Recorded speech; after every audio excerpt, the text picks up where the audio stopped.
नमस्कार दोस्तों, स्वागत है आपका मेरी चैनल लोकेंद्र जी की रेमेडी में। दोस्तों, आशा करता हूँ आप सुखी संपन्न और समृद्ध होंगे। उसके साथ खुश रहना बहुत जरूरी है। जो लोग खुश रहते हैं उनके जीवन में बहुत सारी समस्याएं आने से पहले ही खत्म हो जाती हैं। तो चलिए दोस्तों, आज की वीडियो का विषय एक बहुत ही सुंदर और कारगर विषय है। ये क्रिया उन लोगों के लिए है दोस्तों, जो लोग अपने पूर्वजों को या अपने पितरों को खुश करना चाहते हैं। दोस्तों, मैंने श्राद्ध पक्ष की पहले भी वीडियो डाली तो उसमें काफी सारी महिलाओं की कमेंट आई, क्या ये जल देने वाला काम महिलाएं भी कर सकती हैं? तो दोस्तों, ये जल देने वाला कार्य महिलाएं नहीं कर सकती। महिलाओं को दूसरा इसमें उपाय है, वो कर सकती हैं, जिससे उनके पितृ आसानी से खुश हो जाएंगे और पितरों का आशीर्वाद उनको अपने आप प्रदान होने लग जाएगा। सिर्फ श्राद्ध पक्ष में नहीं, हमेशा हमेशा पितृ उनके ऊपर मेहरबान रहेंगे। तो ये उपाय मैं इस वीडियो में बताने वाला हूँ। उससे पहले मेरा आपसे निवेदन है, मेरी चैनल को सब्सक्राइब अवश्य करें, उसके साथ बेल आइकन दबाना ना भूलें, जिससे मेरी आने वाली वीडियो आसानी से आपको प्राप्त हो सके। तो चलिए दोस्तों, आपको करना क्या है। इस वीडियो का ये जो उपाय है दोस्तों, ये कॉमन है। इसको महिलाएं भी कर सकती हैं और इसको पुरुष भी कर सकते हैं, कोई भी कर सकता है और बहुत ही सिंपल उपाय है। दोस्तों, श्राद्ध पक्ष के 16 दिन माने जाते हैं। तो जो दिन निकल गए वो तो निकल गए, लेकिन अगर आप सच में अपने पूर्वजों के लिए कुछ करना चाहते हैं तो आप हर दिन सुबह नहा धो के स्वच्छ होके, महिलाएं और पुरुष कोई भी इस क्रिया को कर सकता है। बाजार से या एक पोचे गांठिया आते बेसन के, वो 500 ग्राम या किलो का एक पैकेट लाके रख लें घर में। नहा धो के स्वच्छ होके आपको या तो अपने घर की छत पे जाना है, जहां कौवे आ सकें। कौवे का और पूर्वजों का दोनों का एक ऐसा संबंध है, बेजोड़ संबंध है। आपने कई जगह कितनी ही बार देखा होगा, आप किसी भी देवी देवता की या भगवान की पूजा आप करते हैं तो क्या वो देवता आते हुए आपको दिखते हैं, या वो जो आपने प्रसाद बनाया है उसको ग्रहण करते हुए आपको कभी दिखाई दिए? नहीं, ऐसा नहीं होता। तो इसी तरह पितृ भी आपको दिखाई नहीं देंगे। पर ये कब होगा? कोई भी पूजा या पाठ आराधना आपके मन से होती है। आपके अंदर श्रद्धा और विश्वास अगर है तो उस देवी देवता या पूर्वज को आना ही पड़ेगा, और वो आएंगे, आपका प्रसाद भी ग्रहण करेंगे और आपको आशीर्वाद भी प्रदान करेंगे। सुबह उठ के नहा धो के स्वच्छ होके, स्वच्छ कपड़े पहने और पूरी श्रद्धा और विश्वास के साथ आप या तो छत पे या कहीं बाहर खुले आसमान के नीचे आप थोड़े से गांठिया इस तरह से फैला दें, जिसको कौवे या फिर कोई भी अन्य पक्षी उनको खाएं। दोस्तों, आपके पूर्वजों का आशीर्वाद आपको अपने आप मिल जाएगा।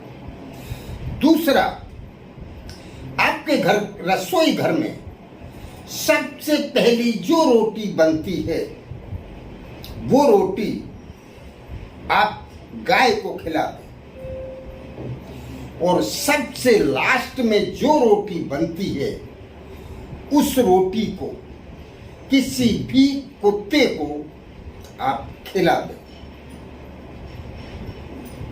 बस आपको इतना करना है। चौथा दोस्तों, आपको एक छोटा सा उपाय करना है। अगर आपको ये पता है कि आपके पूर्वज कौन सी तिथि को उनका निधन हुआ था, क्योंकि ये 16 दिन में जिस तिथि को जिस पूर्वज का निधन हुआ है उसी तिथि में उस पूर्वज का श्राद्ध निकाला जाता है। अब अलग अलग जगह अलग अलग एरिया में अलग अलग मान्यताएं हैं। कितने लोग ब्राह्मण को खाना खिलाते हैं, अच्छे अच्छे पकवान बनाते हैं, पूर्वजों का भोग लगाते हैं। कितनी जगह सिर्फ खाने का सामान ब्राह्मण को दे दिया जाता है। तो ये अपनी अपनी अलग अलग मान्यताएं, और मान्यताएं भी नहीं, ये लोगों की कैपेसिटी पे डिपेंड करता है। जिनके पास इतने पैसे नहीं है तो वो सीधा सीधा दाल चावल आटा नमक मिर्ची रख के और किसी भी ब्राह्मण को दे देते हैं, उसको सीधा कहते हैं। तो आपको तिथि पता है तो उस दिन आप श्राद्ध निकालें, ब्राह्मण को भोजन कराएं और अपने घर की छत पे जाके जो भी आपने पकवान बनाए वो पकवान लेके जाएं और किसी भी गाय के गोबर का आप एक कंडा अरेंज कर लें। उस कंडे पे आप थोड़ा सा घी डालें, उसकी कंडे को या तो घर से ही जला के ले जाएं, आधा कंडा जल जाए ऐसी आग लेके जाएं। उस आग को आग ना कह के वैश्वानर कहा जाता है। उस आग पे वहां आपने जो भी पकवान बनाए सारे पकवान की थोड़ी सी आहुति दें, उस पे भोग चढ़ाएं और घी डालें। उसके बाद माचिस की तिल्ली से आप उसको जलाएं तो वहां अग्नि प्रकट होगी और जो लौ उसमें से उठेगी दोस्तों, उसको मैं फिर से बता दूं, आपको अग्नि नहीं कहना है, आपको वैश्वानर कहना है। उसको शास्त्रों में उसको वैश्वानर कहा गया है। उसको जब लौ जलने लग जाए उसके बाद फिर से आप पूरी सब्जी खीर जो भी आपने पकवान बनाए सब थोड़ा थोड़ा उसको अर्पित करें और थोड़ा घी डालें। जब वो पूरी तरह आपका भोग जलने लग जाए, आपको उस लोटा में एक पानी भी भर के ले जाना है। उसके पास खड़े रह के इस क्रिया को महिलाएं और पुरुष दोनों कर सकते हैं। दक्षिण दिशा की तरफ अपना मुंह करके अपने पूर्वजों को उस पानी के लोटा में थोड़ा से काले तिल डालें और अपने पूर्वजों को याद करें। पहले आपके जितने भी पूर्वज हैं, या फिर ये बोलें कि हमारे जो भी पूर्वज हैं, पूर्वज के सिवाय का कोई भी आत्मा इसमें एंट्री ना ले। बस आप वो जल अर्पित कर दें। समझ लीजिए आपके पूर्वज जो आपकी अज्ञारी जिसको कहते हैं, जो आपने अग्नि प्रकट की है, उसकी जो लौ इस तरह से जल रही है, उससे ये पता चलता है कि आपके पूर्वज कितने खुश हैं आपके। कितने लोग ऐसे हैं कि जिनके पूर्वज बहुत नाराज हैं, वो ना आज्ञारी लेते हैं ना उनका भोग एक्सेप्ट करते हैं और उनकी वो अग्नि जलती ही नहीं। और जिनके पूर्वज खुश हो जाते हैं उनकी अग्नि वैश्वानर हर हरा के जलता है।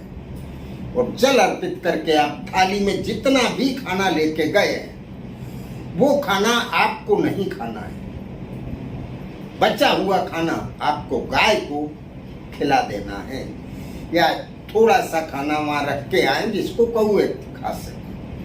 3 भागों में उस खाने को बांट देना है, कौओं को दे देना है, गाय को खिला देना है और कुत्ते को भी खिला देना है। बस आपको इतना करना है।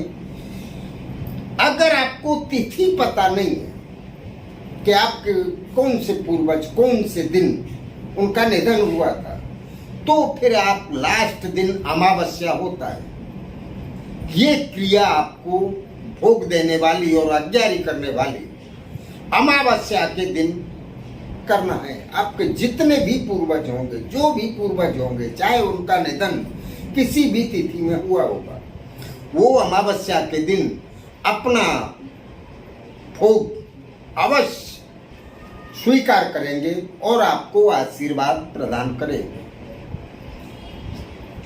तो आपको इतना करना है, बस इसके सिवाय आपको पूर्वजों के लिए कुछ करने की जरूरत नहीं है। आपके पूर्वज हमेशा हमेशा आपके ऊपर अपना आशीर्वाद बरसाते रहेंगे। आपत्तियों से या समस्याओं से आपको छुटकारा दिलाएंगे।